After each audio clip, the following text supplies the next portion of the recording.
Hello! Welcome back to my channel home made healthy delights. ఈరోజు నేను చాలామందికి favourite అయిన కోడిగుడ్డుతో పొరటు రెసిపీ అండి. అల్లం వెల్లుల్లి పేస్ట్ లేకుండా నా స్టైల్లో నేను ఎలా చేస్తానో చూపిస్తున్నాను.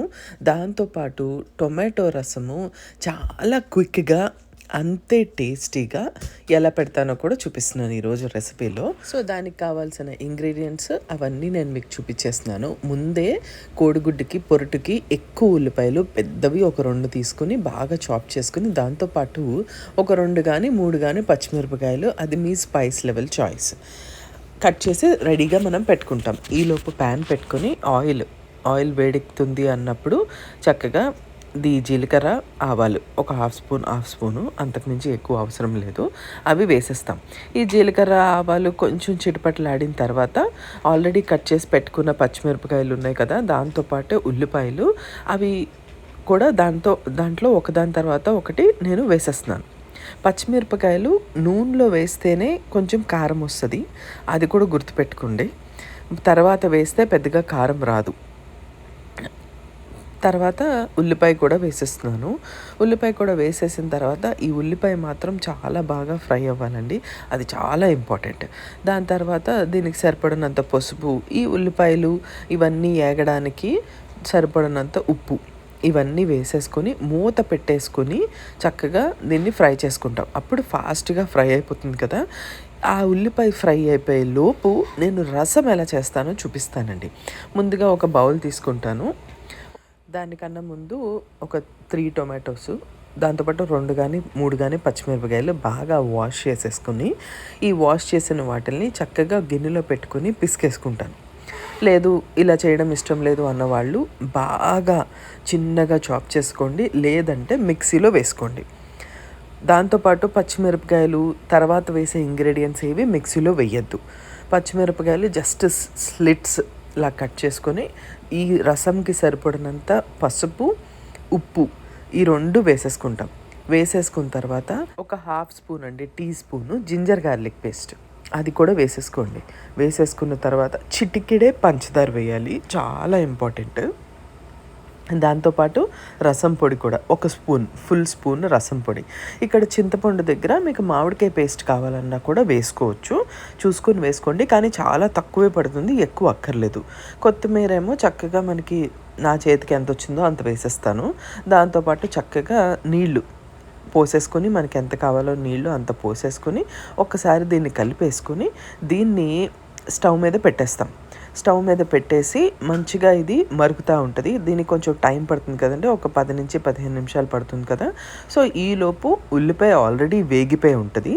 సో అది చూసుకొని దాంట్లో మీరు ఏం వేయాలనుకుంటున్నారు, కారము, లేకపోతే కొంతమంది వెల్లుల్లిపాయ కారము ఇలాంటివి కూడా వేస్తూ ఉంటారు, కానీ నేను మాత్రం కారం మాత్రమే వేసేస్తాను.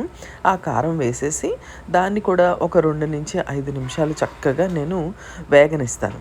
ఆ వేగడం కూడా చాలా ఇంపార్టెంట్. ముందు ఈ కోడిగుడ్డు పొరటుకి ఉల్లిపాయ వేగడమే చాలా పెద్ద ప్రాసెస్, మిగతాదంతా చాలా ఈజీగా అయిపోతుంది. ఈరోజు నేను దీనికి 4 గుడ్లు తీసుకుంటున్నానండి. 4 గుడ్లు తీసుకుని చక్కగా ఒకదాని తర్వాత ఒకటి పగలగొట్టి నేను దాంట్లో వేసేస్తున్నాను. వేయంగానే ఇది ఎక్కువగా కలపద్దు, జస్ట్ చాలా జెంటల్గా గరిటె పెట్టి అట్లా కలిపేసుకుని మూత పెట్టేసుకోవాలి. లేదు అనుకుంటే ఎక్కువ కలిపేసుకుంటే మరీ పేస్ట్ లాగా అయిపోతుంది, అంత అక్కర్లేదు. ఇలా అయితేనే చక్కగా పెద్ద పెద్ద ముక్కలుగా వస్తుంది, బాగుంటుంది కూడా. దాన్ని తర్వాత మూత పెట్టేసుకుంటాం. కలిపేసుకున్న తర్వాత ఒక 5 మినిట్స్ సిమ్లో పెట్టేసుకుని వదిలేసుకుంటే ఎగ్స్ చక్కగా ఉడికిపోయి ఉంటాయి. ఆ తర్వాత దీన్ని మళ్ళీ గరిటెతో ఒక 2-3 సార్లు మనం అటు ఇటు తిప్పుకొని, ఎక్కువగా కలపద్దండి, ఎక్కువగా కలిపితే మరీ చిన్న చిన్న పీసుల్లో అవుతాయి. ముందు కలిపితే పేస్ట్ అవుతుంది, ఆ తర్వాత కలిపితే మరీ చిన్న చిన్న పీసుల్లో అవుతాయి. తినేటప్పుడు అది అంత టేస్ట్ బాగోదు కూడా. సో మనం ఇలా కలిపేసుకున్న దాన్ని ఒక 2 నిమిషాలు వేగనిస్తాను. వేగనిచ్చిన తర్వాత దీనికి ఉప్పు సరిపోయిందో లేదో మీరు ఒక్కసారి చూసుకొని, ఆల్రెడీ రసం కోసం తీసిన కొత్తిమీర కొంచెం సేవ్ చేసుకొని దీంట్లో వేసేసుకోండి, టేస్ట్ భలే ఉంటుంది. ఎగ్ పొరటు 10 నిమిషాల్లో రెడీ అయిపోతుంది. రెడీ అయిపోయిన తర్వాత ఇప్పుడు రసం ఆల్రెడీ బాగా మరుగుతూ ఉంటుంది కదండి. ఇక్కడ ఎవరైనా కావాలి అని అనుకుంటే ఒక్కసారి గరిటె పెట్టి కానీ ఏదైనా మ్యాషర్ అలాంటిది ఏమన్నా పెట్టి కానీ ఒకసారి మంచిగా దీన్ని మ్యాష్ చేసుకోవచ్చు. మ్యాష్ చేసుకుంటే చక్కగా ఈ టొమాటోస్ అన్నీ ఆల్రెడీ ఉడికిపోయినవి దాంట్లో నుంచి మంచిగా రసం అది వస్తుంది కదా. అందుకని ముందుగా కావాలనుకుంటే ఇలా చేసుకోవచ్చు తాలింపేసే ముందు. తర్వాత దీన్ని తీసి పక్కన పెట్టేసుకొని తాలింపండి. జనరల్గా నార్మల్గా మెంతి గింజలు, ఆవాలు, జీలకర్ర, ఎండుమిరపకాయలు ఇవన్నీ వేసుకొని, నేను ఆల్రెడీ అల్లం వెల్లుల్లి పేస్ట్ వేసాను కాబట్టి ఇక్కడ వెల్లుల్లిపాయలు ఏమీ వేయకుండా జస్ట్ ఇంగువ కొంచెం వేసాను. కరివేపాకు నా దగ్గర అవైలబుల్గా లేక నేను వేయలేదు. అది కూడా మంచి టేస్ట్ వస్తుంది కదా. వేసి అవి చిటపటలాడిన తర్వాత ఈ రసంలో కలిపేయడమే. కలిపేసిన తర్వాత ఒక్కసారి దీంట్లో సాల్ట్ సరిపోయిందో లేదో చూసుకోండి. చూసుకొని దీన్ని చక్కగా ఎవరికైనా ఇలాగా ఎక్కువ టొమాటోలు, ఈ కొత్తిమీర ఇదంతా ఉంది కదా, కొంతమంది ఇష్టపడరు ఇలా తినడానికి. అలాంటి వాళ్ళు ఏం చేస్తారంటే చక్కగా దీన్ని ఫిల్టర్ చేసేసుకోవచ్చు. నో ప్రాబ్లం, ఏమీ అవ్వదు. మంచిగా దీన్ని ఫిల్టర్ చేసుకునేటప్పుడు దీన్ని బాగా నొక్కి ఫిల్టర్ చేసుకోండి.